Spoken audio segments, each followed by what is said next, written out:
I remember the first year we were nominated for 16 Emmys, and that was a record. Nobody had done that at that point. And because I was young and very, I bought tickets for the whole cast and crew to go to the Emmys. Like gazillions of dollars, and everybody rented tuxes and got gowns, and we had this section, 150 people or something, and every time they'd read through the night, and for best wardrobe, and Murder, She Wrote, and St. Elsewhere, and then you hear Moonlighting, you hear, and we won nothing. But, so I knew, that we were hit, but it really didn't hit me until I saw that Mad magazine, and that was very meaningful. And the Emmys were on a Sunday. We came in Monday morning, and I was really depressed. I thought, we can't not comment on this. But the show was on Tuesday, and this was Monday, and this was 1986 or 87. You have to keep that in mind because the technology is very different now.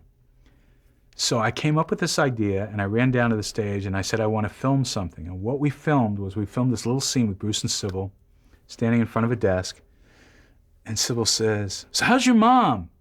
And he says, well, it's really touch and go. Doctor keeps saying, if you could give us some good news, if you could tell us something to encourage her, it would really make a difference. Maybe she could hang on for a while longer. And she says, well, did you tell her about the Emmy nominations? No, I didn't. And he picks up the phone, he says, Ma, yeah, it's me. We're nominated for 16 Emmys? Yeah, it's in the bag, Ma. It's in the bag. And then a card comes up and says, tonight's episode dedicated to the memory of... It's really sick. But we filmed it, and it was on Tuesday, so we dubbed it blind. We dubbed it without film. We had no film. We just had the soundtrack and black. And then we would always, it was sort of a trick I did, to get around the censor back then, I would deliver the shows as late as possible, hopefully on the day they aired.